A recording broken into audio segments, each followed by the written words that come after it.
Okay, good afternoon. Now we will see artificial neural network. Now, the basic concept of artificial neural network is based on this biological neuron. Therefore, we will see this diagram. A biological neuron, also known as a nerve cell. See that here nerve cell is there. Is a cell that takes in, processes and transmits information through electrical and chemical signals. Therefore, see here, this is the neuron cell or nerve cell. It takes in, or here input is there, and then it transmits that information through electrical signal or chemical signals. It is one of the basic elements of our nervous system. This is one of the basic elements of our nervous system. Where is our nervous system? Nervous system is in our brain. Remember, nervous system is in our brain. There are different systems in our human body, like nervous system, digestive system. Again, many others are there. It is in biology. Therefore, all these systems are there in our body. That's why our body is running. And main system is nervous system, through which all the controls of our body, means every function of our body is controlled through our nervous system. And in that nervous system, this nerve cell is there. Therefore, the dendrites receive input impulses from the neighboring neurons in the brain.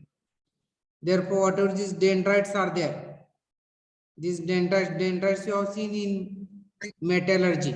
What is meant by dendrite? Therefore, these dendrites are there. They receive input impulses from the neighboring neurons in the brain.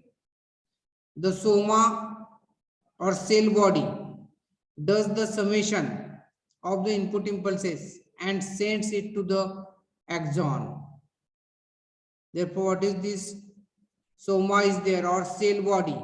It does the summation of all the impulses. See that this is the cell body. This whole is the cell body. This receives all the impulses at the nucleus point and it sends it to the axon through electrical signal or chemical signal. The axon terminals would fire the output of the summation from the soma to the next neuron connected.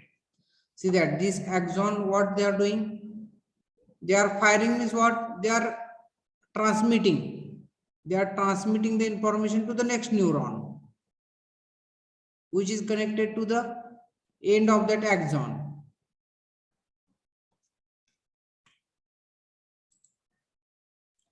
Now, see that same concept is here. Biological neuron, this is the cell body. This receives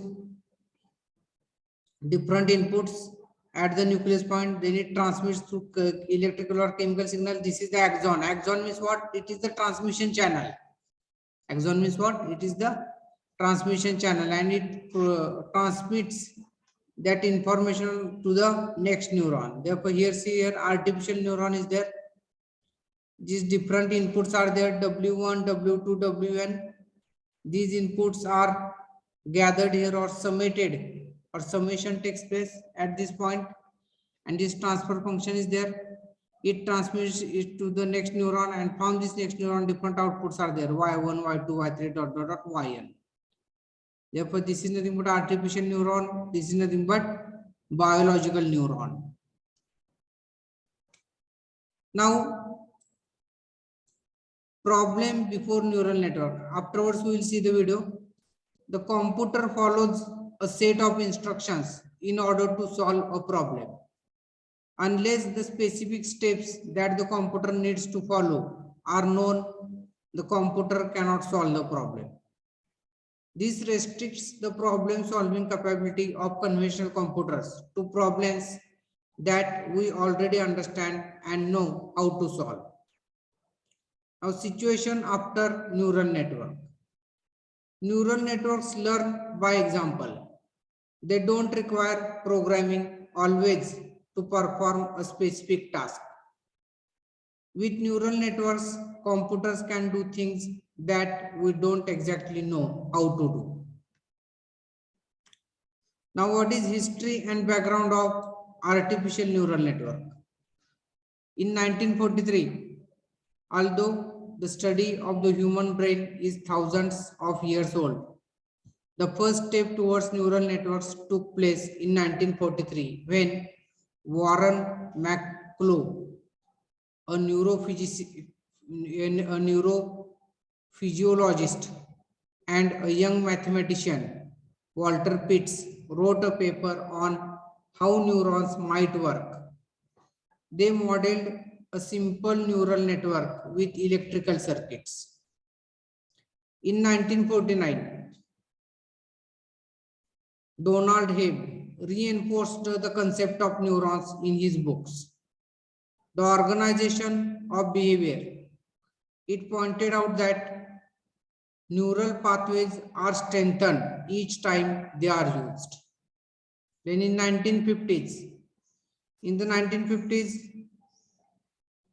Nathaniel Rochester from the IBM Research Laboratories led the first effort to simulate a neural network. In 1956, the Dartmouth Summer Research Project on Artificial Intelligence provided a boost to both artificial intelligence and neural networks. This stimulated research in AI and in the much lower level neural processing part of the brain. In 1957, John von Neumann suggested imitating simple neuron functions by using telegraph relays or vacuum tubes. In 1958, Frank Rosenblatt, a neurobiologist of Cornell, began work on the perception. He was intrigued with the operation of the eye of a fly. Much of the processing which tells a fly to flee is done in its eye. The perception which resulted from this research was built in hardware and is the oldest neural network still in use today. A single layer perception was found to be useful in classifying a continuous valued set of inputs into one of two classes. The perception computes a weighted sum of the inputs, subtracts a threshold, and passes one of two possible values out as the result. Then in 1959, Bernard Widrow and Marcian Hopp of Stanford developed models they called Adeline and Madeline. These models were named for their use of multiple adaptive linear elements. Madeline was the first neural network to be applied to a real-world problem. It is an adaptive filter which eliminates echoes on phone lines. This neural network is still in commercial use. In 1961, Rosenblatt made unsuccessful attempt but proposed the backpropagation scheme for multi-layer networks. In 1964, Taylor constructed a winner-take-all circuit with inhibitions among output units. In 1969, multi-layer perception MLP was invented by Minsky and Papert. In 1971, Kohonen developed associative memories. In 1976, Stephen Grossberg and Gail Carpenter developed adaptive resonance theory. Then Marvin Minsky and Seymour Papert proved the perceptron to be limited in their book Perceptrons. Then in 1981, progress on neural network research halted due to fear, unfulfilled claims, etc. until 1981. This caused respected voices of critics the neural network research. The result was to halt much of the funding. This period of stunted growth lasted through 1981. In 1982, John Hopfield presented a paper to the National Academy of Sciences. His approach to create useful devices. He was likable, articulate, and charismatic. Also, US-Japan Joint Conference on Cooperative Competitive Neural Networks, at which Japan announced their fifth generation effort, resulted US worrying about being left behind. Soon funding was flowing once again.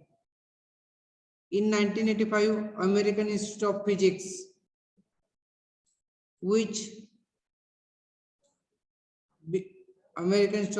began what has become an annual meeting, Neural Networks for Computing. In 1987, the Institute of Electrical and Electronic Engineers, first international conference on neural networks, drew more than 1,800 attendees.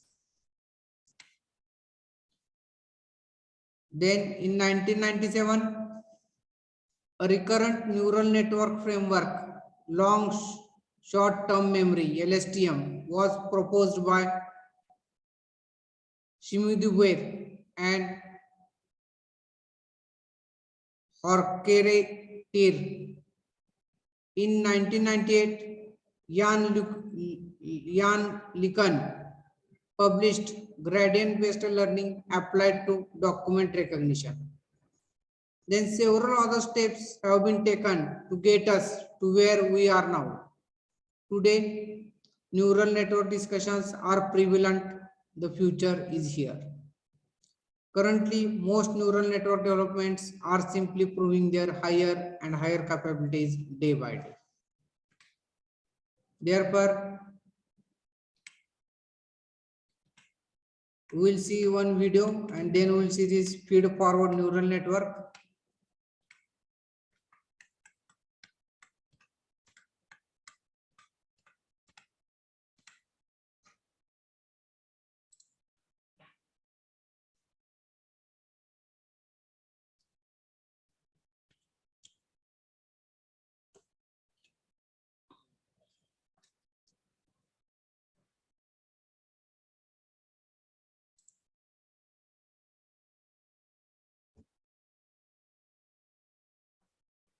जा रहे हैं neural networks के बारे में। Artificial intelligence के अंदर neural networks one of the most important topic है।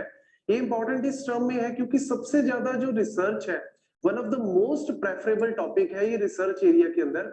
और दूसरा, बहुत सारी एप्लीकेशंस हैं जो डेली बेसिस पे हम लोग यूज कर रहे हैं और उनके अंदर कहीं ना कहीं न्यूरल नेटवर्क जो है वो काम कर रहा है। जैसे कि गूगल ट्रांसलेट, गूगल असिस्टेंट, इनके अंदर जो है न्यूरल नेटवर्क बहुत ही इंपॉर्टेंट रोल प्ले कर रहा है। तो यहाँ पे टॉपिक का नाम मैंने लिखा है neural network goes to artificial neural network. तो यहाँ पे हम स्टार्ट करते हैं पहले न्यूरल नेटवर्क से। न्यूरल नेटवर्क एक्चुअल में है क्या? न्यूरल यहाँ पे वर्ड है न्यूरॉन, और नेटवर्क मतलब ऑब्वियसली जो न्यूरॉन्स जो है आपस में कनेक्टेड है। जैसे कि इंटरनेट है, इंटरनेट में हम बोलते हैं कि ऑल द पीसीज, मोबाइल्स, ये सब लोग क्या है आपस में कनेक्टेड है। और वो एक्चुअल में करते क्या है? Sharing of information, sharing of data. वही चीज हम यहाँ पे कर रहे हैं कि जो न्यूरॉन्स है हमारे ब्रेन के अंदर, ह्यूमन ब्रेन की अगर हम बात कर रहे हैं, Do you hate it when you see your wife struggling in her career? She is so competent. तो ह्यूमन ब्रेन के अंदर देयर आर गazillions ऑफ न्यूरॉन्स, मतलब बहुत ही हाई नंबर ऑफ न्यूरॉन्स है और वो सारे न्यूरॉन्स आपस में कनेक्टेड है विद अ नेटवर्क। और वो कनेक्टिविटी उनको क्या प्रोवाइड करती है? इंफॉर्मेशन का फ्लो करने में, डेटा को फ्लो करने में, प्रोसेस करने में, पैरेलल प्रोसेसिंग करने में वो हेल्प करती है। और ऑब्वियसली वो बहुत ही कम टाइम के अंदर डेटा को प्रोसेस करते हैं, डेटा को पास कर सकते हैं और आउटपुट जो है वो जनरेट करते हैं। अब यही ह्यूमन ब्रेन जो इस तरीके से काम कर रहा है, उसके साथ साथ ह्यूमन बीइंग में, ह्यूमन ब्रेन के अंदर बहुत ही इंपॉर्टेंट जो है वो रोल क्या करता है?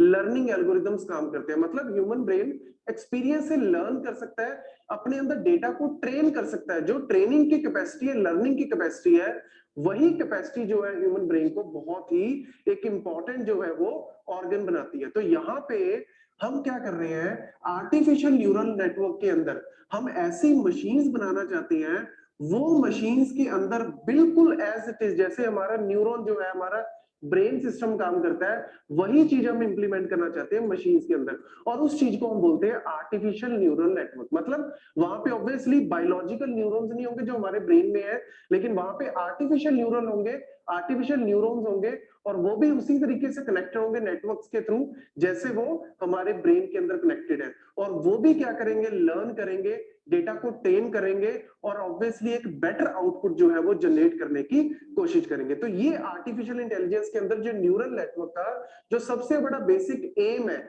अगर आपसे कोई भी पूछे कि न्यूरल नेटवर्क है क्या, क्या उसका बेसिक एम है, तो यही मेन एम है कि ह्यूमन ब्रेन जो है उसको हमने एज इट इज डालना है मशीन के अंदर, और वो लर्न करे चीजों को अपने एक्सपीरियंस से, और यही चीज जो है हम इंप्लीमेंट कर रहे हैं यहाँ पे। तो नेक्स्ट पॉइंट मैं यहाँ पे बताना चाहता हूँ कि ऑलरेडी हमारे पास कंप्यूटर्स अवेलेबल है, सुपर कंप्यूटर्स अवेलेबल है, हाई कंप्यूटेशनल डिवाइसेस अवेलेबल है जो पैरेलल प्रोसेसिंग कर सकते हैं। तो ऑब्वियसली वो चीजें न्यूरल नेटवर्क से अलग कैसे हैं, जैसे एक सिंपल से एग्जांपल्स मैं आपको बताना चाहता हूं, जो हमारे पास ऑलरेडी कंप्यूटर्स अवेलेबल है, अगर हम कंप्यूटर के अंदर चेक करें 8 की पावर 8, तो ऑब्वियसली वो बहुत ही कम टाइम के अंदर इसकी आउटपुट निकाल देगा, लेकिन ह्यूमन ब्रेन जो है यहाँ पे डेफिनेटली कुछ टाइम एक्स्ट्रा लेगा इस चीज को कैलकुलेट करने में। मतलब यहाँ पे ह्यूमन ब्रेन जो है वो थोड़ा लेस एफिशिएंट है, लेकिन कंप्यूटेशन के पॉइंट ऑफ व्यू से बात करें, कैलकुलेशंस के पॉइंट ऑफ व्यू से बात करें, तो जो कंप्यूटर्स है वो बहुत ही अच्छा परफॉर्म जो है यहाँ पे कर रहे हैं। लेकिन कौन सी ऐसी एरियाज है जहां पे नॉर्मल कंप्यूटर जो है वो काम अच्छा नहीं करेंगे, जैसे एक सिंपल से एग्जांपल से मैं आपको बताना चाहता हूँ। लेट्स से आप पहले दिन ऑफिस में गए, तो ऑफिस में आपने ऑब्वियसली बहुत सारे लोगों से मिले, तो आपने फेस जो है वो उनके डिटेक्ट किए, मतलब फेस को आपने रिकॉग्नाइज किया, और नेक्स्ट डे जब आप अगेन ऑफिस में गए, तो ऑब्वियसली आपका माइंड जो, आपका जो ब्रेन है वो फेस को डिटेक्ट करेगा, फेस को रिकॉग्नाइज करने की कोशिश करेगा। अब होगा क्या, वहां पे ये भी तो हो सकता है कि बहुत सारे लोग हो जो शेव करके आए हो या ट्रिम करके आए हो, मतलब कहीं ना कहीं अपने एक्सप्रेशन जो है उनके चेंज हो, तो आप कहीं ना कहीं ऑब्वियसली उनको रिकॉग्नाइज कर लोगे। तो ह्यूमन ब्रेन जो है वो लर्न करता है, ट्रेन करता है, लेकिन यही चीज अगर हम नॉर्मल कंप्यूटर में करना चाहें तो ऑब्वियसली उसको पहले सारी स्कैनिंग करनी पड़ेगी। मतलब अगर यहाँ पे 100 बंदे हैं, 100 लोग हैं, तो उन 100 पीपल को आपको सबसे पहले स्कैन करना पड़ेगा, उनकी फोटोज को आपको पहले स्कैन करके कंप्यूटर को देना पड़ेगा। नेक्स्ट डे अगर आप फिर दोबारा से चेक करते हो, अगर आपने कहीं ना कहीं वहां पे कुछ फोटो में चेंज कर दिया, मतलब दाढ़ी थी अब दाढ़ी उन्होंने हटा दी या मूछें लगा दी, तो वहां पे जो नॉर्मल कंप्यूटर है वो रिकॉग्नाइज नहीं करेगा। अगर करेगा भी तो वो कहीं ना कहीं उसकी जो परफॉर्मेंस है, उसकी जो आउटपुट है वो 100% प्रूफ जो एक्यूरेट नहीं होगी, वो मैक्सिमम 40 to 50% के बीच में ही लाई करेगी, मतलब वो इनएक्यूरेट सिस्टम है।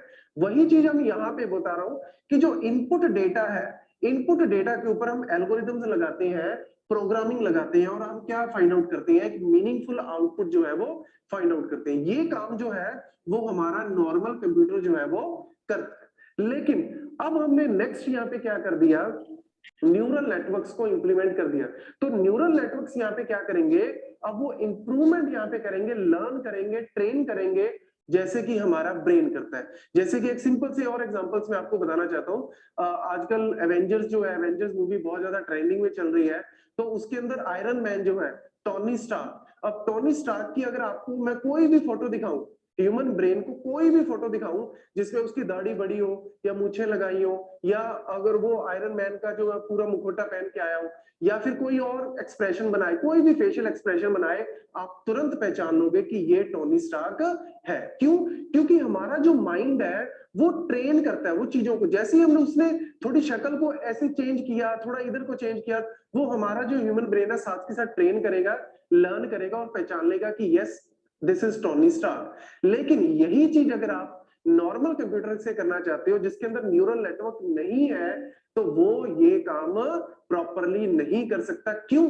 क्योंकि उसको आपको हरेक फोटो का, हरेक फेशियल एक्सप्रेशन का जो भी वो चेंज कर रहा है, वो सारी की सारी आपको बार बार उसको फीड करनी पड़ेगी, और जो आप फीड कर रहे हो उसी फीड के बेसिस पे वो कुछ ना कुछ आउटपुट जो है वो जनरेट करता है। वो जो आउटपुट जनरेट करेगा ऑब्वियसली वो बहुत ज्यादा एक्यूरेट नहीं होगी, वो क्लासिफिकेशन को ऑब्वियसली इंप्लीमेंट करने की कोशिश करता है, लेकिन वो चीज जो है वो पूरी एक्यूरेट नहीं होगी। जैसे ही एक और नया एक्सप्रेशन बनाया, वो साथ के साथ आपका जो नॉर्मल कंप्यूटर है वो बोलेगा कि मैं इसको रिकॉग्नाइज नहीं कर रहा, या मैं कह रहा हूं कि 20% मिलता है या 30% मैक्सिमम मिलता है टोनी स्टार्क से। लेकिन अगर आप इस चीज को न्यूरल नेटवर्क से इंप्लीमेंट करोगे तो ऑब्वियसली वो बोलेगा 90%, 95% ये जो है रिकॉग्नाइज कर रहा हूं मैं एज टोनी स्टार्क। मतलब यहाँ पे हमारे पास जो है एक्यूरेसी बढ़ रही है, और ये जो है अपने आप लर्न कर रहा है। यही न्यूरल नेटवर्क की पावर है। क्या? न्यूरल नेटवर्क के अंदर हम बात करते हैं यहाँ पे लर्निंग एल्गोरिदम्स की।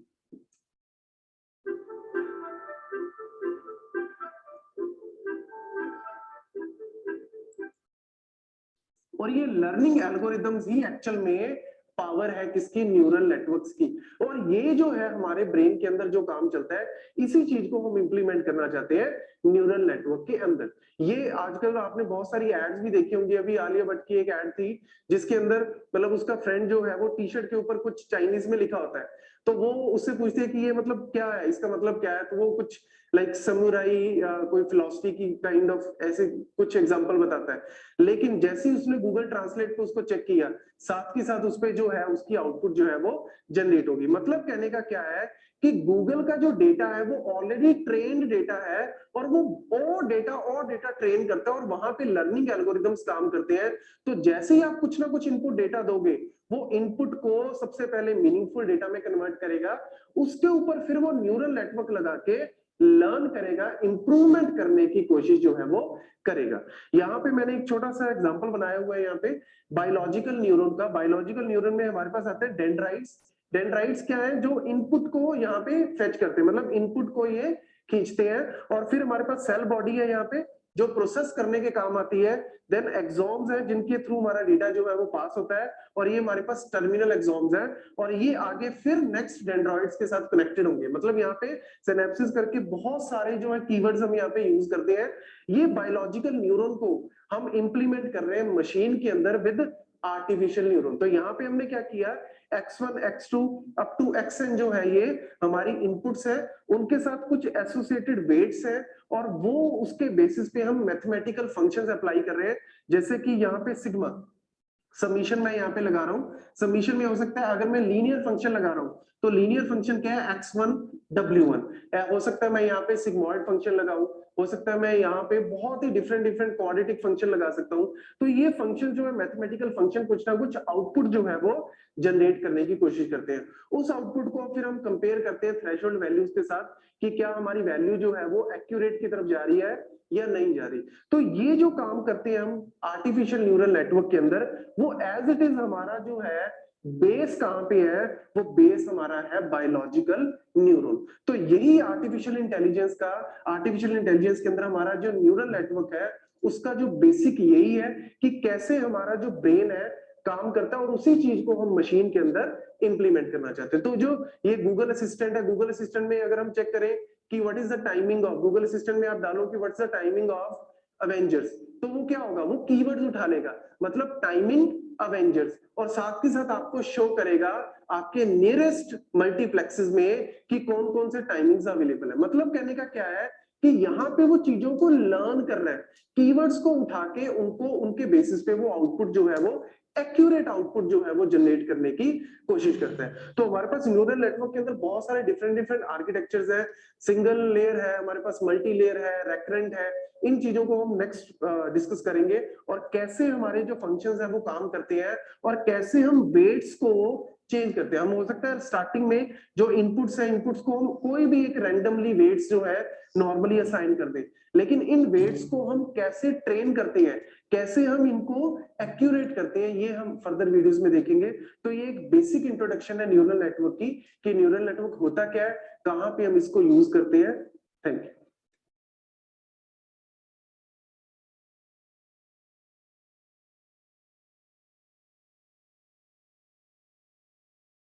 Imagine that you get a date at your dream product.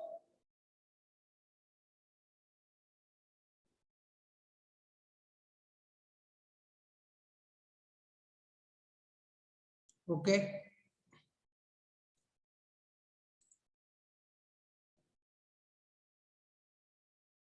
Then we will see next feed forward neural network, and then we will see one video. Then these techniques we will see one by one. Now feed forward neural network.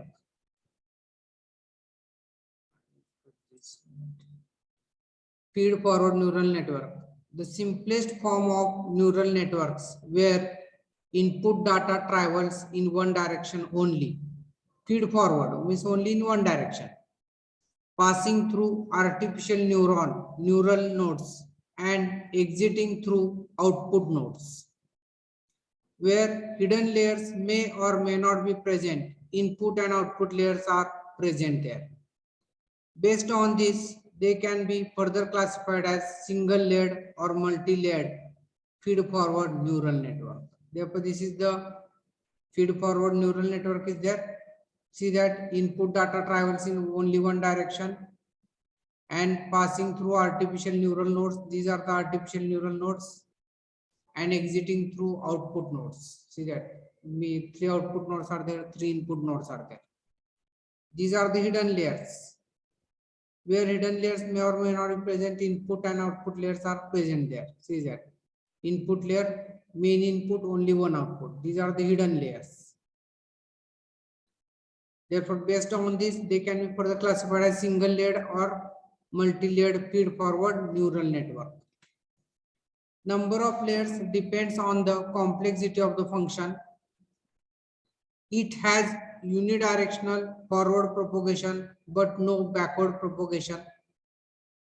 Weights are static here. An activation function is fed by inputs which are multiplied by weights. To do so, classifying activation function or step activation function is used. For example, the neuron is activated if it is above threshold, usually 0, and the neuron produces 1 as an output. The neuron is not activated if it is below threshold, usually 0, which is considered as -1. They are fairly simple to maintain and are equipped with to deal with data which contains a lot of noise. Now, advantages of feed-forward neural networks: less complex, easy to design and maintain, fast and speedy one-way propagation, highly responsive to noisy data. Then disadvantages of feed-forward neural networks: cannot be used for deep learning due to absence of dense layers and back propagation. Now, this feed-forward neural network we will see.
One minute.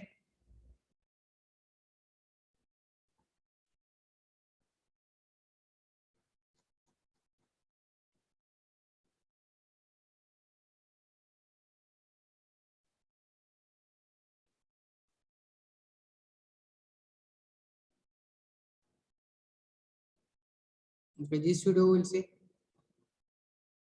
Hello people, welcome back to my channel. So in today's video, we'll be seeing about what is multi-layer neural networks, or sometimes it's also called as the feed-forward neural network. So we already saw what was the artificial neural network in our previous videos. So what makes feed-forward neural network as a different from artificial neural network is that you have multiple layers in between. So just consider, say for instance, you have input nodes, then you have output nodes.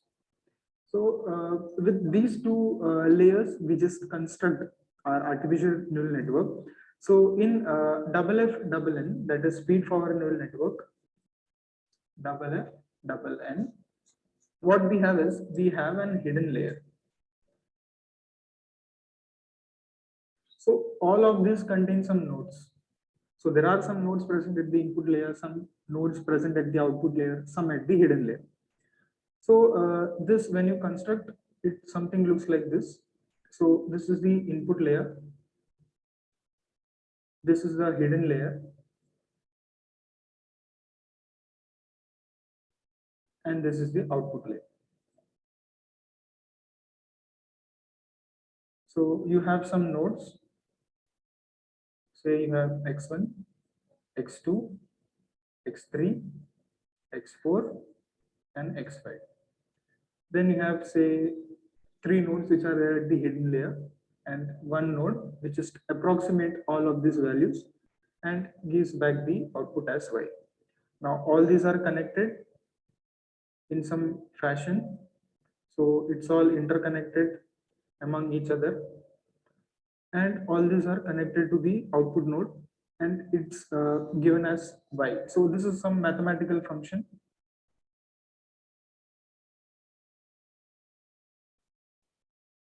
Which you just calculate. So this is the basic topology, or how this basically looks like. So this is our model or the architecture of any multi-layer neural network without any weights. Now there is a concept where you add weights. So before that, let's understand what is perceptron. So perceptron, I already told regarding the artificial network. It's the simplest model of any neural network. So you can assume this is a single layer artificial neural network or single layer feed forward neural network. So if you want to classify any instance, say for example, you have a data set consisting of a number of rows and columns, and say you have 2 classes, that is positive and negative class. Now, if you give this a data set to your artificial neural network, and if you want to classify this, there are 2 things in this. So for classification, what you require is you require 2 hyperplanes. So this hyperplanes would look something like this. So it will draw some division boundary, and say positive instance will lie here and all the negative instances would lie in between. So one problem with the perceptron is that it can provide only one hyperplane. So that in order to overcome that, we use the multi-layer neural networks. So in that, what you have is you have hidden layers. So hidden layer can provide 2 hyperplanes, and the rest you can get from the output layer. So it just combines all the other activities and just summarizes into the decision boundary so that you can draw within a particular boundary space. Now you just consider this part. So in case if you want to calculate some mathematical functions, say for example, if you want to calculate the factorial of some particular number, say factorial is computed as n into n minus 1 factorial.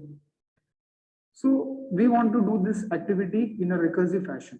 So for recursive fashion, we have something called as the recurrent neural network or recurrent feed forward neural network, in that it calculates this function again and again. So where each node is connected, that is each node in each hidden layer is connected to itself. Also it is connected to the other layers, and it's connected to the previous node which is there, that is at the input layer. So recurrent feed forward network is used mainly for recursive activity, that is it can be done inside a loop. Now how do you estimate the error in feed forward neural network? So that is mainly done with the help of learning weights for error estimation. And mainly it's done with the help of gradient descent. Baby, if I give you 1 crore rupees, lots of money, what will you do?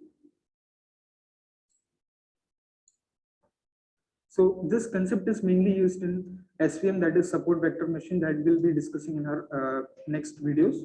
So just consider the error is given with the help of EW, which is equal to 1 by 2.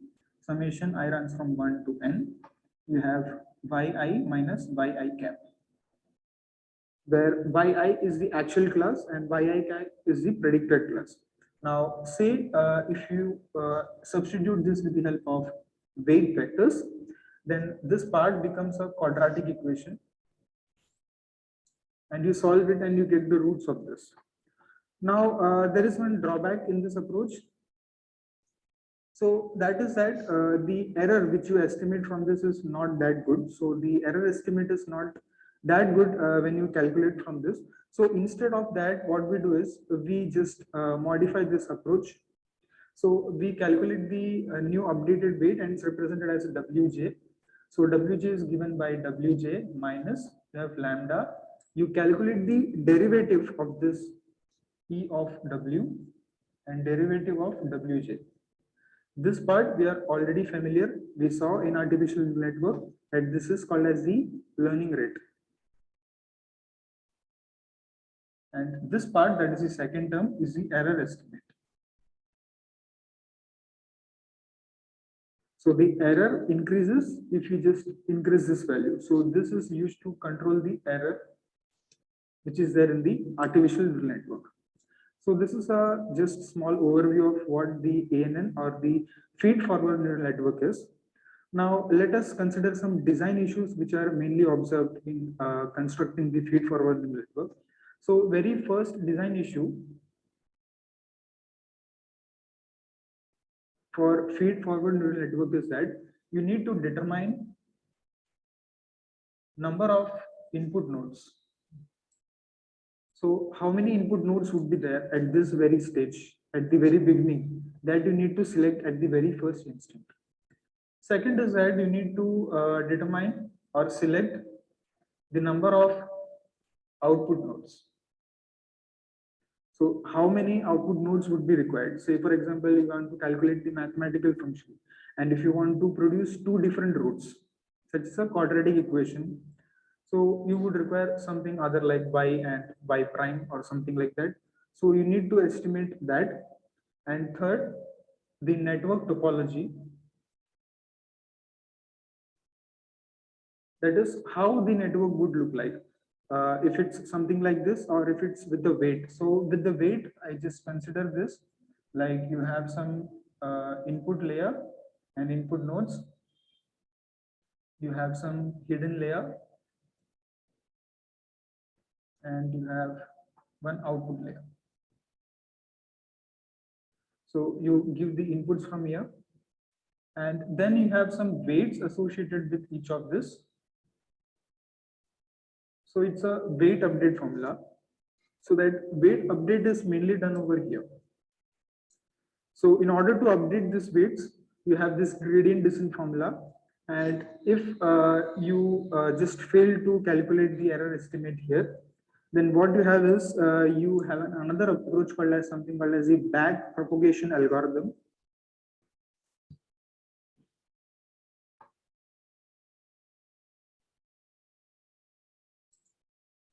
So with the back propagation algorithm, you have two main phases, forward phase and reverse phase. So in forward phase, what you do is you calculate the weight of at the k level before proceeding to the k plus 1. So first weights at k level is computed before moving on to the k plus 1. And in the reverse phase, what you do is you calculate the weights at the k plus 1 level, that is at the next level, and then you determine the weights at the k level. So that is mainly used in order to overcome the error estimate problem which is there in the gradient descent approach.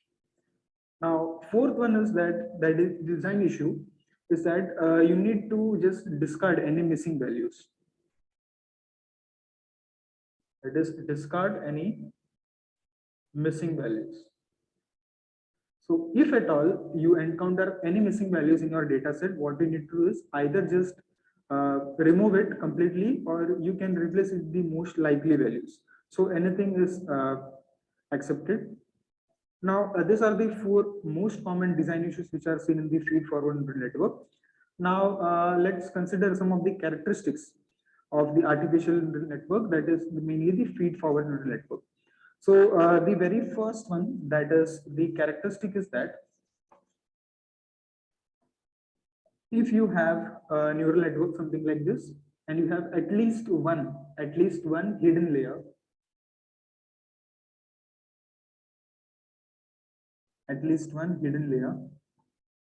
then it is called as a universal approximator.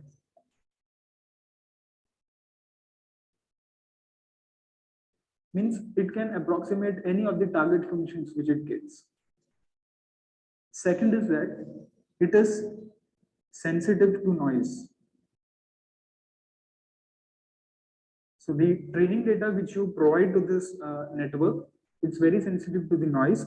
So if at all anything goes wrong, then your entire estimate or the operations would go just waste. Third is that you can have any number of recurrent networks inside this.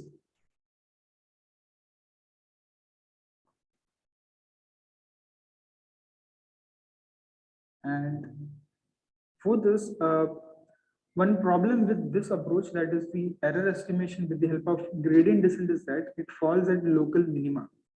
So that is not accepted in gradient descent. So if at all you encounter any problem of local minima, what this suggests is that you can add a momentum. Add momentum where in the event of local minima, and you update the weight. So that becomes simple. So you can avoid the problem of local minima in gradient descent. And finally, what you have is the construction of this artificial neural network, or this model, that is a feed-forward neural network, by considering all the inputs and outputs, then the hidden layer, how many number of hidden layers are required, the processing and all. It becomes a very tedious activity. So it becomes a time-consuming process, especially when you do some higher mathematical equations. Like, for example, if you want to calculate, say, for example, for bank application, if you want to compute the interest and all those for records, many operations are there. So if you construct a artificial neural network for something like this, then it becomes a tedious activity. So, well, that was all regarding this video in machine learning for feed-forward neural networks. So hope you guys enjoyed this video. If you found you got educated about this video, please do like, share, comment. And if you are new to this channel, please consider subscribing. Thank you very much for watching. Okay, we'll see another video.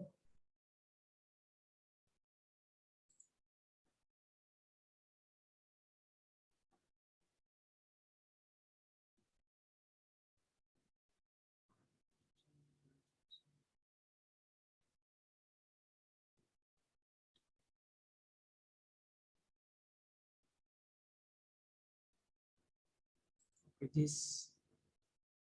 Whew, I can already feel my abs acting up. I should include this one in my daily workout routine. Whoa, what's that?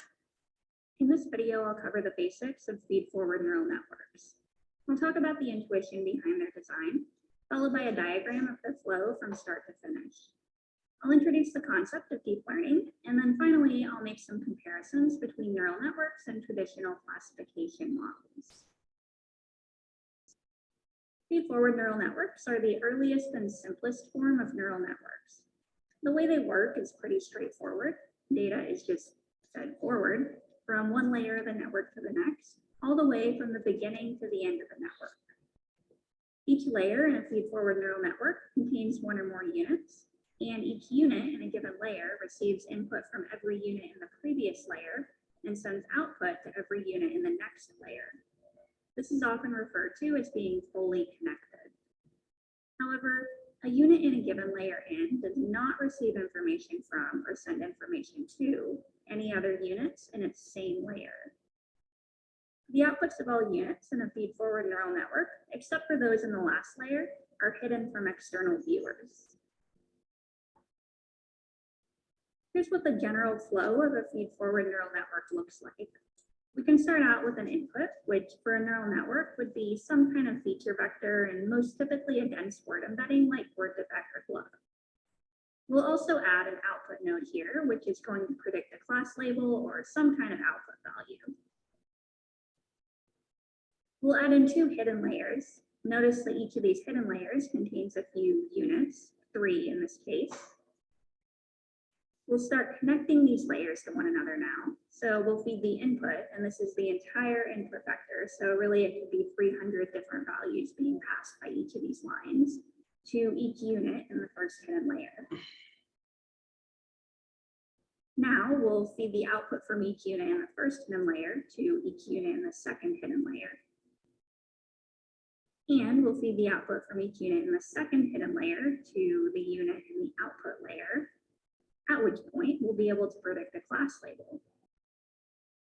You've probably heard about neural networks before, and you've probably also heard about deep learning. And now you might be wondering whether neural networks and deep learning are the same thing. The answer is basically yes.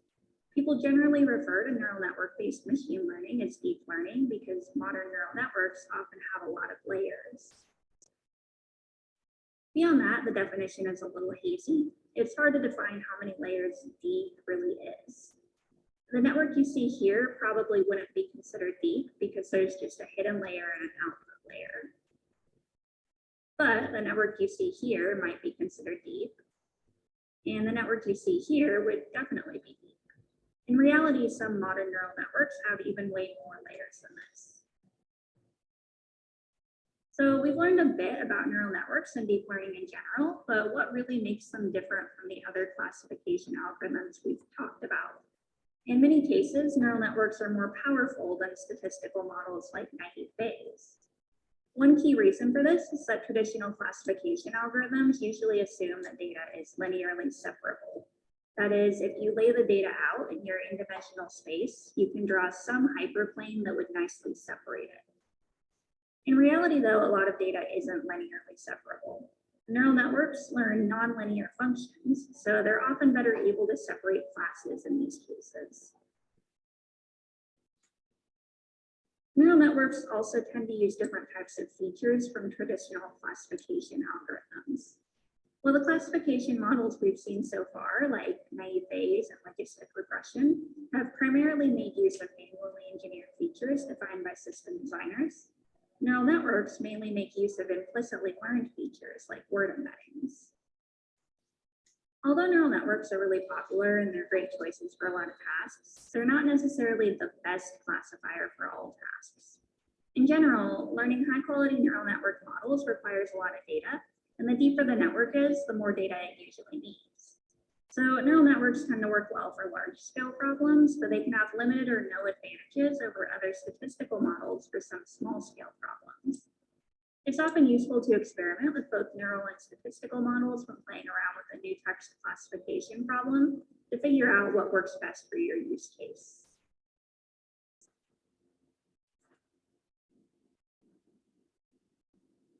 When systems